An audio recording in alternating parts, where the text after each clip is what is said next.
Free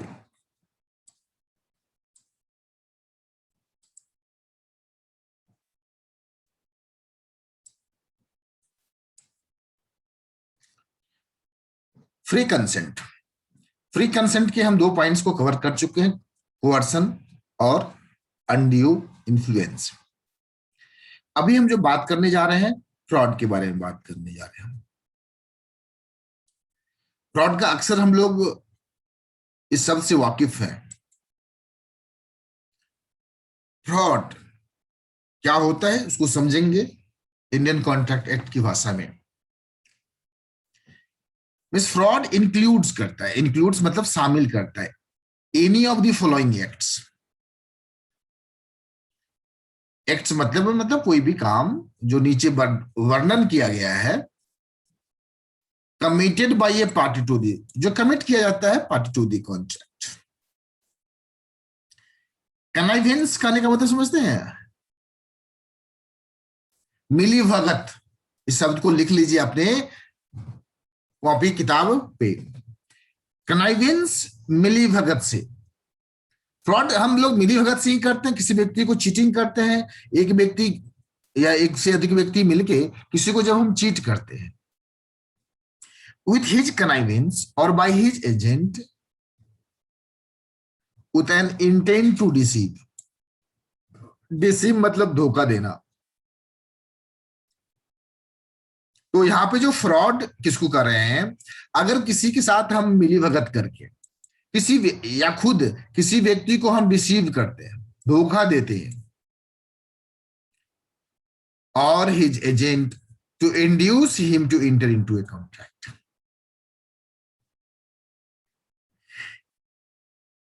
धोखा देने के इरादे से, with an intent to deceive another party, हम उसको इंड्यूस करते हैं कॉन्ट्रैक्ट में एंटर होने के लिए। This is fraud.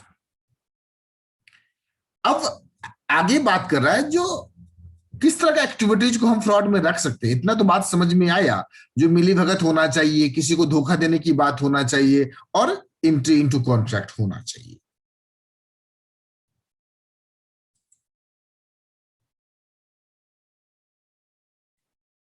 पहला चीज, हम किसी व्यक्ति को सजेशन देते हैं। देखिए फ्रॉड में क्या करते हैं, कुछ ना कुछ ऐसा, आजकल फ्रॉड जैसे ऑनलाइन फ्रॉड होता है, डिजिटल फ्रॉड होता है, फोन कॉल आता है, मैसेज आता है, आपको बोला जाता है जो ये लिंक है, लिंक पे आप पेमेंट कर दीजिए, और एक्चुअल में वो लिंक किसी और चीज का होता है। तो सजेशंस, किसी को हम सजेशन देते हैं as a fact, which is not true. किसी व्यक्ति को हम सजेशन देते हैं रिसीव करने के लिए, जो वास्तव में हम बिलीव करते हैं doesn't it to be true. हमें मालूम है यह सही नहीं, यह गलत है, और फिर भी किसी व्यक्ति को हम सजेशन देते हैं ऐसा करने के लिए। Mis suggestions as a fact of which that is not true. जो बातें सत्य नहीं है, by one who doesn't believe it to be true, या जो बात मैं समझता हूं जो सत्य नहीं है, फिर भी दूसरे व्यक्ति को हम सजेशन देते हैं देखो ऐसा करो, तो क्या है, डिसीव करना हुआ अनदर पार्टी को। तो पहला सजेशन देना, दूसरा active concealment of a fact. किसी जो सत्यता है, जो कोई फैक्ट्स है, आप उसको छुपा लेते हो बाय वन हैविंग नॉलेज और believe of the fact. Suppose एक वैकेंसी निकलती है जॉब की, और उसमें सर्टेन डिस्क्लोजर देना है, और कुछ ऐसे फैक्ट्स है जो आपको मालूम है, आपका जॉब है, आपके बारे में आपको मालूम है, लेकिन आप छुपा लेते हैं जानबूझ के। जो आपको हैविंग नॉलेज और believe of the fact, but आप एक्टिव, सक्रिय कंसीलमेंट मतलब छुपाना, हाइड करना। किसी फैक्ट्स को भी छुपाना, किसी तथ्य को भी छुपाना, सच नहीं बोलना, और वहां पे जॉब वाले में आप कॉन्ट्रैक्ट में एंटर हो रहे हैं। तो जब इरादा है यहां पे आपको किसी न किसी को डिसीव करने का, तो पहला चीज, सजेशन आप किसी को देते हैं जो ट्रू नहीं है। दूसरा चीज, आप जो फैक्ट्स है उसको छुपा लेते हैं। तीसरा चीज, आप किसी व्यक्ति से कुछ प्रॉमिस करते हैं without any intentions of performing it. अब अनुराग फिर सीन में आ गया। अनुराग हिमांशु, ये दोनों के बीच में प्रॉमिस हुआ, अनुराग और हिमांशु के बीच में किस चीज का प्रॉमिस हुआ था भाई? अनुराग प्रपोजल दिया था शादी ब्याह का। लेकिन यहाँ पे जो इरादा है, यहाँ पे जो इरादा है without any intentions of performing it. अक्सर हम लोग देखते हैं टीवी चैनल्स में, मूवी वगैरह में होता है, जो शादी करने का भरोसा दिया जाता है but without any intentions of performing it, और लेटर ऑन डिनाई कर दिया जाता है। ऐसे बहुत सारी एक्टिविटीज हो सकते हैं जो हम कमिट करते हैं लेकिन हमें मालूम है जो हम इसको परफॉर्म नहीं करेंगे, तो ये भी फ्रॉड की कैटेगरी में आ गया। तो पहला चीज, सजेशंस देना किसी को जो सच नहीं है, जो सत्य नहीं है। हम किसी फैक्ट्स को, किसी तथ्य को छुपाते हैं, या हम कोई भी ऐसा प्रोमिस करते हैं जहां पे मेरा इरादा परफॉर्म करने का नहीं है। और any other act fitted to deceive, और ऐसा कोई कार्य जो फिट बैठता है डिसीव करने के लिए, मतलब आप किसी को ठगते हैं। अभी के दौर में देखिए ना, मेडिकल सेगमेंट में कितने डिसीव हो रहे हैं। मेडिसिन मान लीजिए, जो भी डुप्लीकेट मेडिसिन दिया जा रहा है।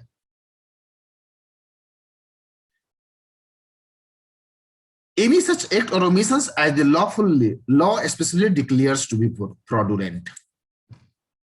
और ऐसा कोई एक्ट या ओमिशंस, ऐसा कोई कार्य जो कानून डिक्लेयर्स करता है उसको फ्रॉडुलेंट, तो वो भी फ्रॉड की कैटेगरी में आएगा। सेक्शन 17 के अंदर में फ्रॉड का जो डेफिनेशन है, देखिए डेफिनेशन दो तरह का होता है। एक इंक्लूसिव डेफिनेशन होता है, आज सीख के जाइएगा। एक इंक्लूसिव होता है, एक्सक्लूसिव होता है, और एक एग्जॉस्टिव भी होता है। तीनों के बारे में भी हम बात करते हैं। इंक्लूसिव डेफिनेशन क्या होता है, एक्सक्लूसिव क्या होता है, और एग्जॉस्टिव क्या होता है। इंक्लूसिव डेफिनेशन में चीजों को इंक्लूड करता है जो फ्रॉड, यहाँ पे देखिए क्या क्या हो सकता है इसके बारे में, तो इंक्लूसिव डेफिनेशन है। और आगे बोल दिया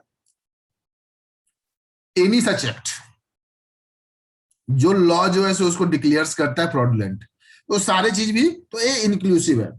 दूसरा एक्सक्लूसिव, तो डेफिनेशंस में डिफाइन करता है और बोलता है इन चीजों को छोड़ के, मतलब इन चीजों को एक्सक्लूड करने के बाद जो बाकी जितने भी चीज बचे वह उस श्रेणी में आता है, तो एक्सक्लूसिव। एग्जॉस्टिव, एक लिस्ट तैयार होती है, एग्जॉस्टिव वाले में बोलता है ए सब जो है सो इसके कैटेगरी में आएगा, तो वो हो जाता है एग्जॉस्टिव डेफिनेशंस। तो यहां पे हमने फ्रॉड को समझा। फ्रॉड क्या होता है? एक एक्ट है जो मिली भगत के साथ किसी को धोखा देने के लिए हम धोखा देके किसी को इंटेंट करते हैं कॉन्ट्रैक्ट में इंड्यूस होने के लिए। जो सजेशन हो सकता है, या एक्टिव कंसीलमेंट हो सकता है, या कोई प्रॉमिस हो सकता है, या कोई ऐसा एक्ट जो फिटेड टू डिसीव है, या कुछ भी डिक्लेयर्स टू बी फ्रॉडुलेंट। अब इसके बारे में एक्सप्लेनेशन एक आ रही है। मेरे साइलेंस, एक होता है साइलेंस और दूसरा है मेरे साइलेंस। मतलब चुप रहना, मात्र, मात्र मेरे का मतलब होता है मात्र। मेरे silence as to facts likely to affect the willingness of a person। अगर किसी व्यक्ति का चुप रहना, अगर किसी दूसरे व्यक्ति के विलिंगनेस को प्रभावित करता है, to enter into a contract is not fraud unless, देखिए अगर कोई बातें हैं और आप चुप रह जाते हैं तो मेरे साइलेंस, तो इसको फ्रॉड नहीं कहा जाएगा। लेकिन यदि circumstances of the case are such that, परिस्थिति ऐसा है जो it is the duty of the person, उस व्यक्ति का दायित्व है टू स्पीक, बोलने की दायित्व है, तो तो माना जाएगा, तो unless his silence is in itself equivalent to speech. अगर उस व्यक्ति का duty of the person keeping silence to speak, तो माना जाएगा उस केस में फ्रॉड।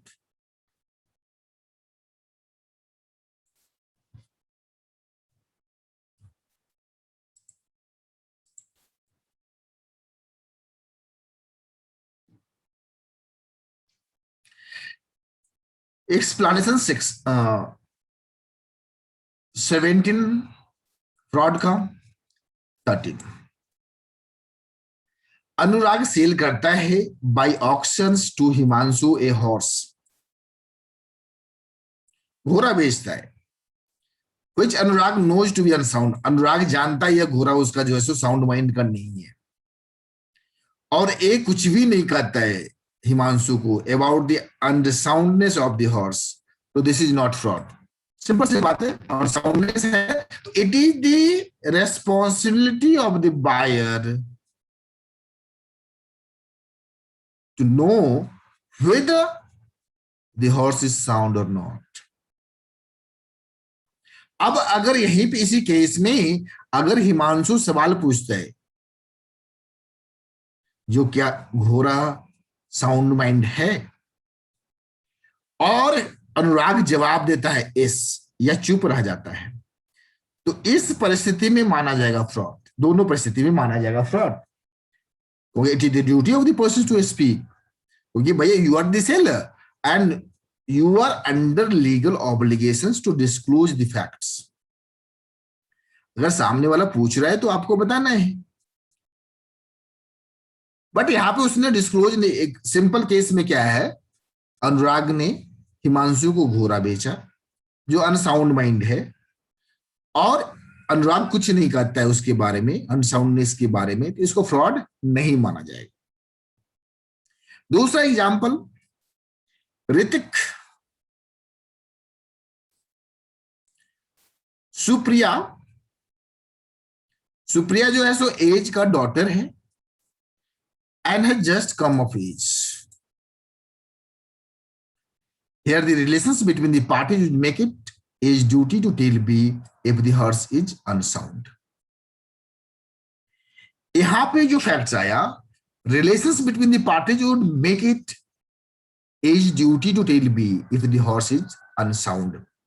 अब सुप्रिया क्या है, जस्ट कम आउट ऑफ, मतलब 18 ईयर्स की हुई है,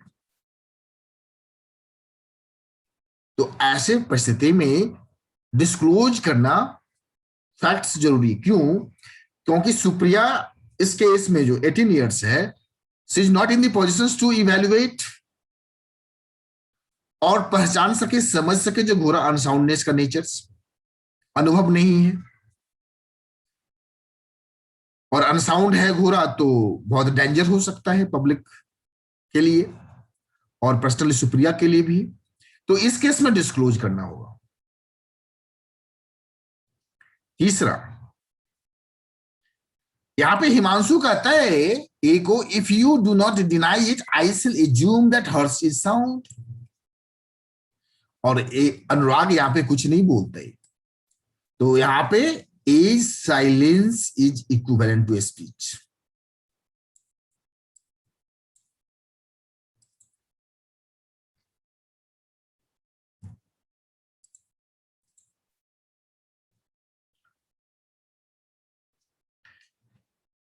एग्जाम्पल 26, अनुराग एंड हिमांशु जो ट्रेडर्स है इंटर इनटू कॉन्ट्रैक्ट।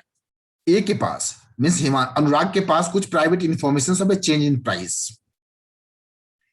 अनुराग को पहले से मालूम था जो कोविड-19 का दौर सेकेंड वेव आएगा, और इसने बड़े पैमाने पे रेमडेसिविर जो मेडिसिन है स्टॉक करके रखा था।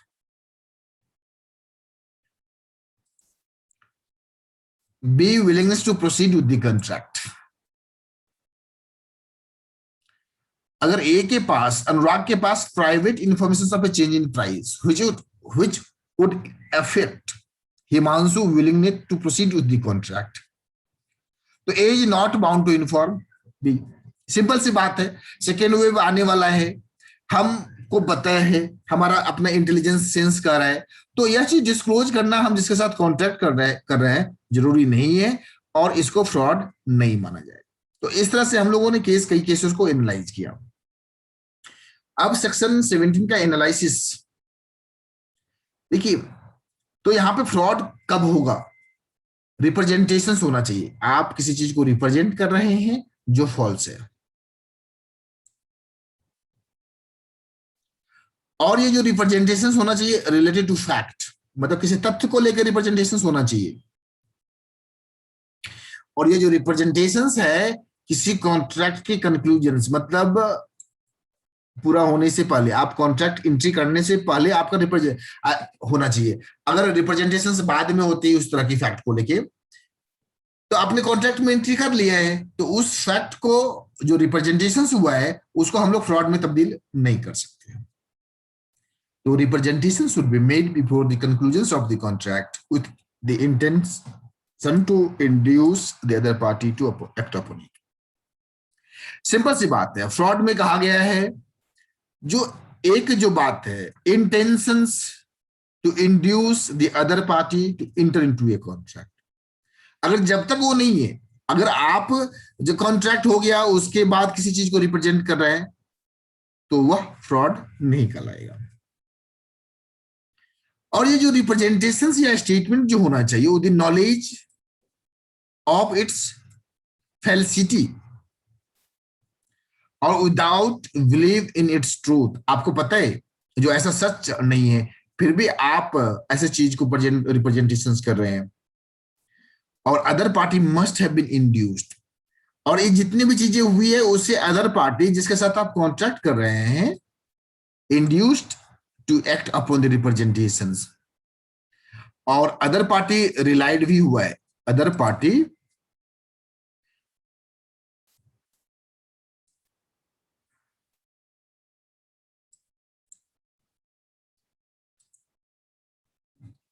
तो other party must have relied and the other party acting on the representations must have consequently suffered a loss।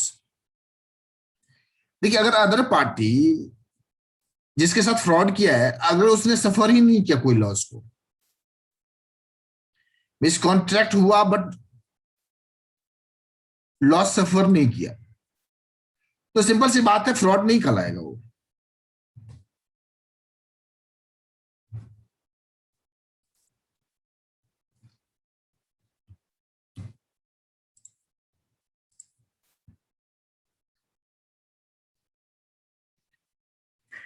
अब फ्रॉड का इफेक्ट क्या होगा? सिंपल सी बात है, फ्रॉड वाले कॉन्ट्रैक्ट क्या होते हैं? वाइडेबल कॉन्ट्रैक्ट होते हैं, और वाइडेबल कॉन्ट्रैक्ट हैं जब किसी भी व्यक्ति का consent to an agreement is caused by the fraud, the contract is voidable at the options of the party defrauded and here is the following remedies. जिस व्यक्ति के साथ फ्रॉड हुआ है उनके पास ये सब रेमेडी है। पहला बात, resend the contract with in a reasonable time, उस कॉन्ट्रैक्ट को उचित समय के अंदर में कैंसिल कर देने का। आप पहला काम सेट असाइड कर सकते हो कॉन्ट्रैक्ट, रिसेंड द कॉन्ट्रैक्ट। दूसरा, सू फॉर डैमेज, अगर आपको कोई क्षति हुआ है उसके लिए आप हानि के लिए आप उस पर मुकदमा करो। तो पहला चीज, आप कॉन्ट्रैक्ट को सेट असाइड कर दीजिए और उसी में खुश हो जाइए। दूसरा, अगर आपको लगता है नहीं भाई हमें तो बहुत नुकसान भी हुआ है, तो हम डैमेज के लिए कोर्ट जा सकते हैं, इन्फोर्सेबल करार कर सकते हैं। तीसरा, जिसके साथ फ्रॉड हुआ है इंसिस्ट कर सकता है on the performance of the contract on the condition that he shall be put in positions in which he would have been had the representations made been true। तीसरा लाइन समझ में आया? नहीं। क्या कहें? ओ सर नहीं आया। ओके, यह कहना चाहता है थर्ड लाइन, जो व्यक्ति इंसिस्ट करेगा, जिसके साथ फ्रॉड हुआ है वह इंसिस्ट करेगा जो इस कॉन्ट्रैक्ट को परफॉर्म किया जाए। पहली बार एंड बोल रहा है, जो हमें आपको जिस व्यक्ति के साथ फ्रॉड हुआ बोल रहा है जो हमें इस पोजीशंस में लाके खड़ा करना होगा। किस पोजीशंस में?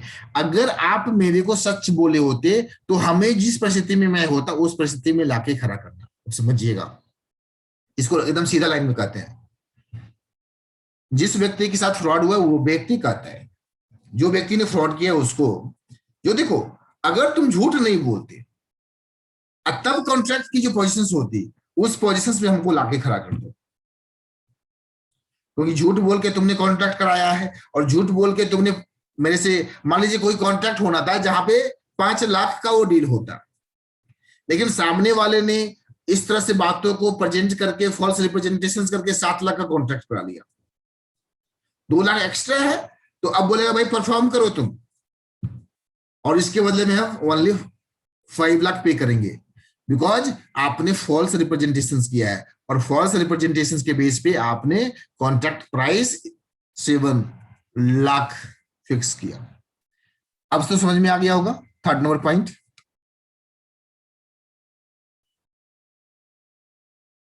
हिमांशु। नहीं सर, एक एग्जांपल है। ये तो एग्जांपल दीजिए, नहीं है। नहीं आया समझ में? एग्जाम्पल अभी दिए No, ना, एग्जाम्पल दिए। देखिए, आप ही अनुराग और हिमांशु एक कॉन्ट्रैक्ट करता है, मान लीजिए रोड का कंस्ट्रक्शन होना है, ठीक है।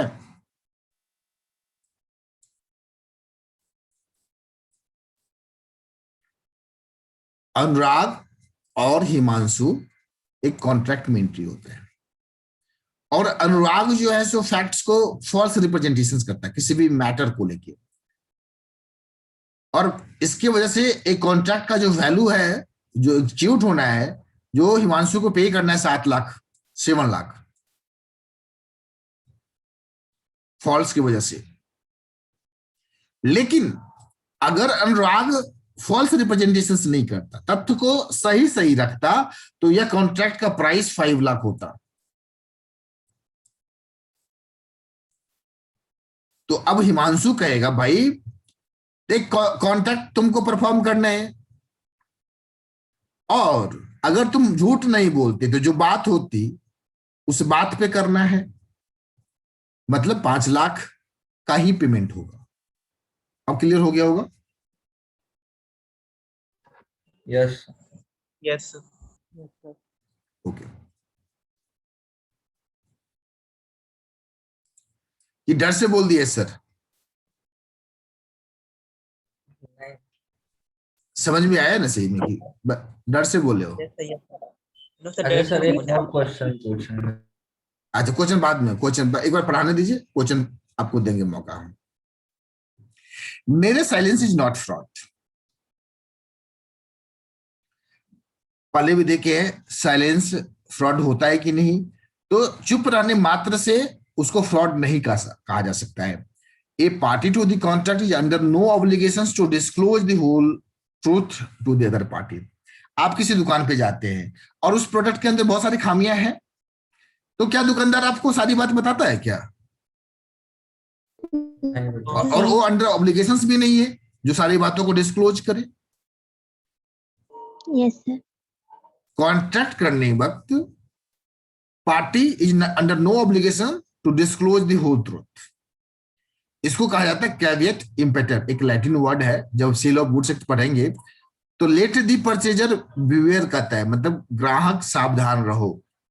अगर आप कुछ खरीद रहे हो तो आपको सावधान रहना है, आपको समझना है जो ये प्रोडक्ट आपके लिए उचित है कि नहीं है, इस प्रोडक्ट के अंदर में क्या खामियां है।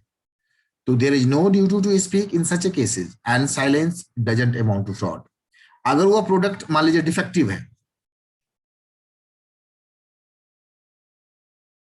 और आप परचेज करके ले आते हैं, तो वहां पे आपको देखना है।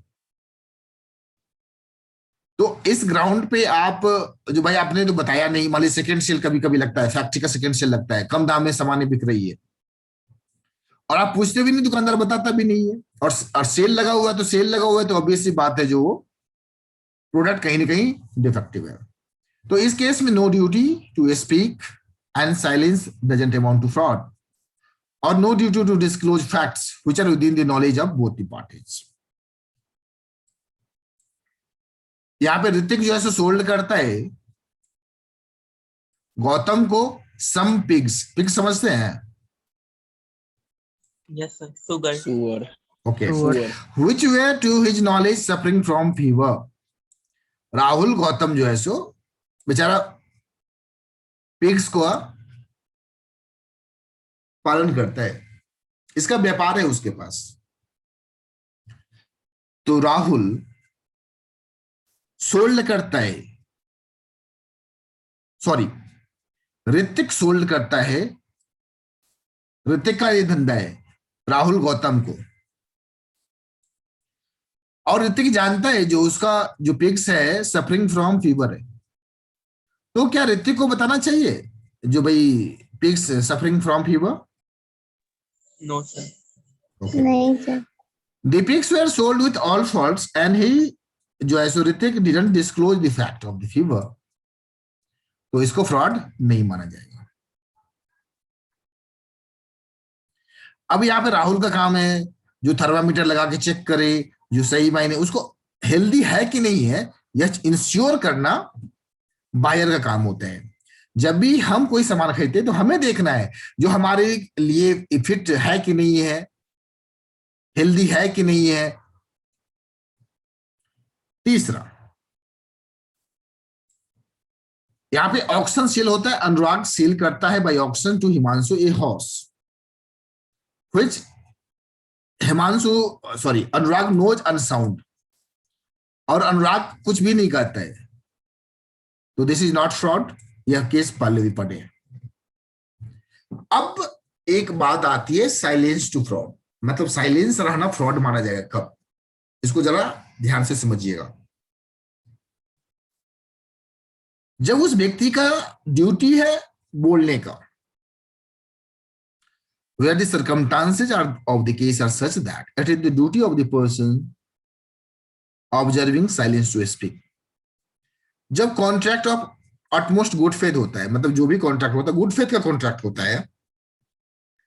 मान लीजिए हम दुकान में जाते हैं और दुकानदार को कहते हैं जनाब मुझे एक वाटर बोतल चाहिए। क्या चाहिए? वाटर बोतल चाहिए जो हमें यूज करना है। पेशेंट का ऑपरेशन हुआ है और अक्सर पहले वाटर बोतल ऑपरेशन के बाद जो है सो पेट पे गर्म हॉट वाटर बोतल जो है सो रोलिंग किया जाता था। आप किसी मेडिकल शॉप में जाते हैं, कहते हैं मुझे हॉट वाटर बोतल चाहिए फॉर मेडिकल पर्पस,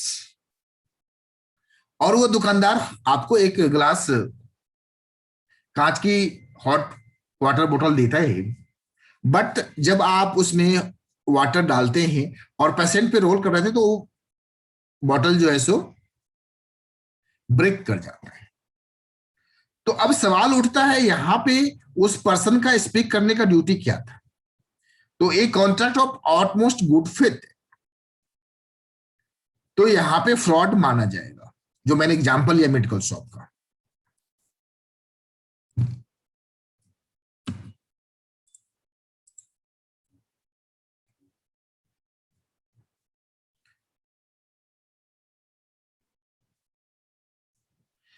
जब फिड्यूशियरी रिलेशनशिप है, अनड्यू इन्फ्लुएंस में भी पढ़ रहे थे हम लोग फिड्यूशियरी रिलेशनशिप, गुरु और शिष्य। जिस व्यक्ति में फिड्यूशियरी रिलेशनशिप उसको कहा जाता है जब हम किसी व्यक्ति में कॉन्फिडेंस रिपोज करते हैं, मतलब उसके विश्वास पे कोई काम करते हैं।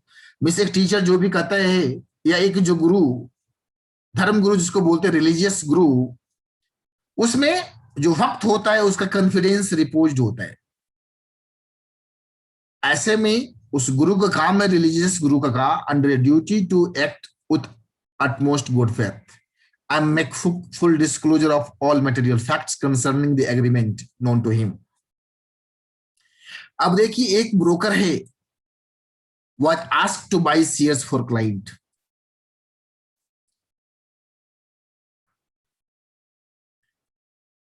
और he sold his own shares। अब मैं अपना ही एग्जांपल लेता हूं। देखो मैं शेयर मार्केट में काम करता हूं और जो मेरा ब्रोकर है मान लो शेर खान है, मैं शेर खान को बोलता हूं मेरे लिए आप शेयर खरीदो, और शेर खान क्या करती है? शेयर खरीदती है लेकिन वह अपना शेयर बेचता है। He sold his own shares without disclosing the fact. Understand the meaning dear. मैंने शेयर खान पे, मैंने अपने ब्रोकर पे फिट करके उसे कहा भाई मेरे लिए शेयर खरीदो, और वह व्यक्ति ने क्या किया, वो अपना शेयर बेच दिया मुझे और डिस्क्लोज नहीं किया उसे। तो यहां पे मेरे ब्रोकर को डिस्क्लोज करना था जो भाई वो अपना शेयर बेच रहा है। तो the client was entitled to avoid the contract. यहां पे हम इस कॉन्ट्रैक्ट को, जो परचेज वाली बात हुई थी, मेरे बिहाफ में जो शेयर खरीदा था उसने खुद का शेयर बेच दिया, तो इस कॉन्ट्रैक्ट को हम सेट असाइड कर सकते हैं क्योंकि यह वॉइडेबल है। यहां पे कंसीलमेंट ऑफ फैक्ट्स हुआ है, यहां पे फिड्यूशियरी रिलेशनशिप था, हमने कॉन्फिडेंस रिपोज किया था, and broker was under obligations to disclose.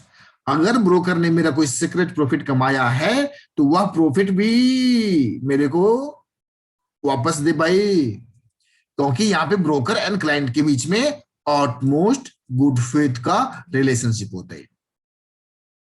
तो फिड्यूशियरी रिलेशनशिप। दूसरा, contract of insurance. Contract of insurance में बच्चों क्या होता है ना, मैरिन हो, फायर हो, लाइफ हो, इंप्लाइड कंडीशंस होता है उसमें। आप जब भी अगर इंश्योरेंस कराएंगे तो वहां पे दोनों पार्टी को, किसी भी इंश्योरेंस में दो पार्टी होता है, एक इंश्योर्ड होता है, दूसरा इंश्योरर होता है। Both the party is under obligations to disclose all the material facts. Company को भी डिस्क्लोज करना है जो टर्म्स एंड कंडीशंस क्या है, किस परिस्थिति में क्या होगा, और जो इंश्योर्ड है, जो इंश्योरेंस पॉलिसी करा रहा है, उसको भी डिस्क्लोज करना है। अगर वह किसी डिजीज से सफर कर रहा है, या वह स्मोक करता है, या ड्रिंक करता है, या पास्ट कोई मेडिकल रिकॉर्ड है, तो इन चीजों को डिस्क्लोज करना है। तो इस केस में कह रहा है अगर otherwise insurer is entitled to avoid the contract. अगर इंश्योर्ड फुल डिस्क्लोजर नहीं करता, किसी भी मैटर को कंसील करता है, बिकॉज इंश्योरेंस का जो एग्रीमेंट होता है इंश्योर्ड और इंश्योरर के बीच में, this is also of a trust का रिलेशनशिप होता है। अब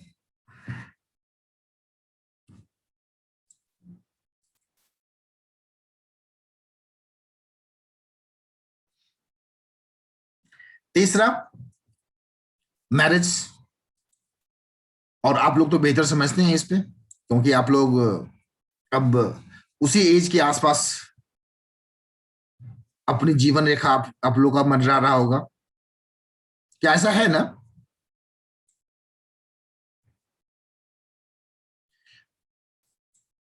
क्यों चुप हो जाते हो भाई? अब अनुराग क्या किया? अनुराग पे मान लो पुलिस मुकदमा चल रहा है। अब तुम लोग नहीं बोलेगा तो मेरे को ही बोलने के लिए मजबूर कर दो, हम ही बोलेंगे।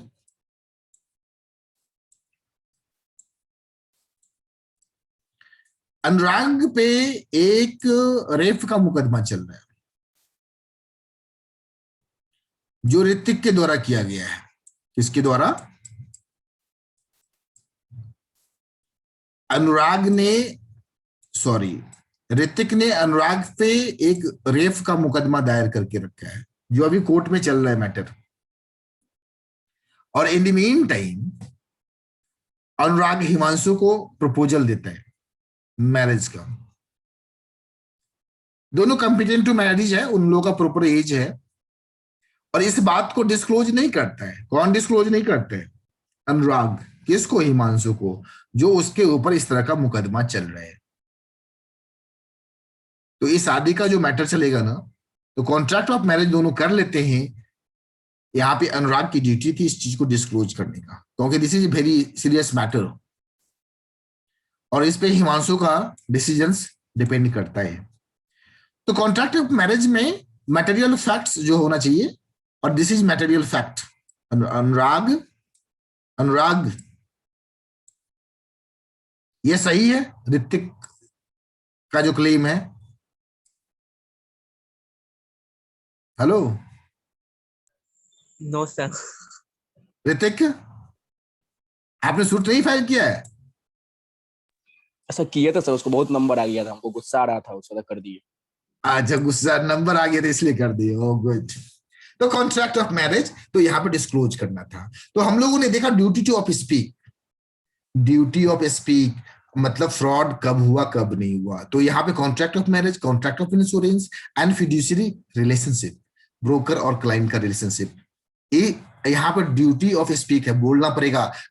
मेरे ब्रोकर को बताना था, देख शेयर उसके पास है, वो अपना शेयर बेच रहा है, तो कोई समस्या, मेरे को लगता है नहीं ठीक है, मैं शेयर खरीदना है तो खरीद लेता, ना लगता तो ना बोलता, लेकिन डिस्क्लोज करना था, यहाँ पे बोलना था। तो fiduciary relationship, contract of insurance, contract of marriage and contract of family settlement. Family settlement समझते हैं ना, जब विभाजन होता है, एक बाबा के तीन बेटा के फिर दो बेटा, तो इस तरह से एक, अब बाबा पिताजी साथ रहे, अब नीचे वाले लाइन में विभाजन हो रहा है, फैमिली सेटलमेंट हो रहा है, किसको क्या शेयर मिलेगा। तो यहाँ पे फुल डिस्क्लोजर होना चाहिए सारी बातों का, मटेरियल फैक्ट्स का। Share allotment contracts, share allotment contracts कहां से आता है? Generally prospectus, prospectus at the time of issue, prospectus issue होता है और कंपनी को डिस्क्लोज करना पड़ता है ऑल मटेरियल फैक्ट्स। अगर कंपनी कोई भी मटेरियल फैक्ट्स को, जब हम कंपनी पढ़ेंगे, प्रोस्पेक्टस पढ़ाएंगे,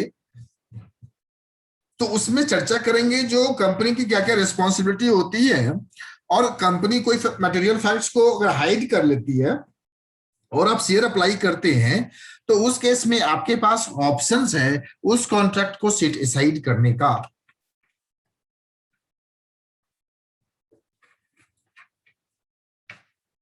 तो हमने देखा साइलेंस टू स्पीक फ्रॉड माना जाएगा कब? पहला, जब फिड्यूशियरी रिलेशनशिप है, कॉन्ट्रैक्ट ऑफ इंश्योरेंस है, कॉन्ट्रैक्ट ऑफ मैरिज है, फैमिली सेटलमेंट है और शेयर अलॉटमेंट कॉन्ट्रैक्ट है। तो अभी ड्यूटी टू स्पीक पे बात कर रहे थे, तो 5 कंडीशंस में ड्यूटी टू स्पीक है, बोलना पड़ेगा।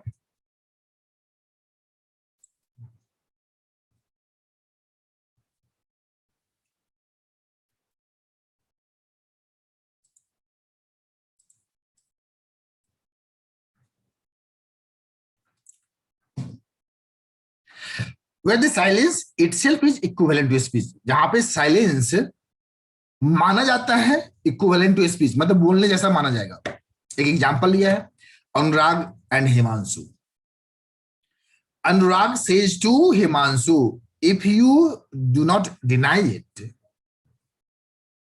अनुराग कहता है हिमांशु से, यदि तुम डिनाई नहीं करते हो तो I shall presume that the horse is sound, और A says nothing.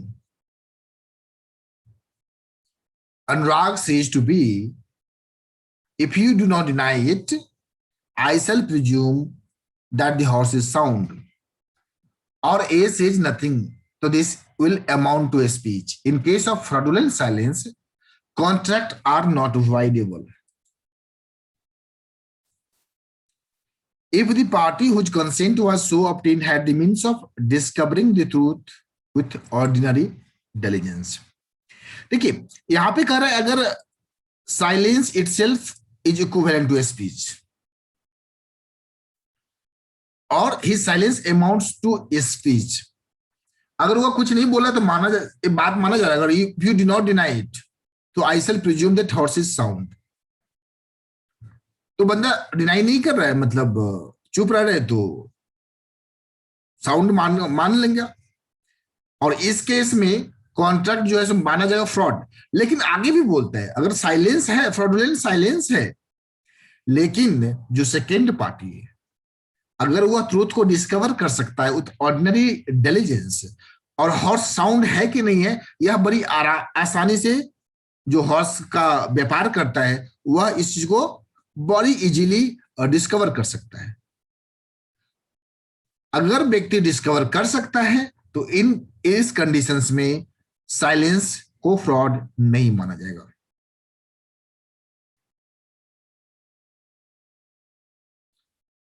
Okay, right now अब you may ask the questions. आपका फ्रॉड यस, पूछिए जो क्वेश्चन पूछना था पूछिए।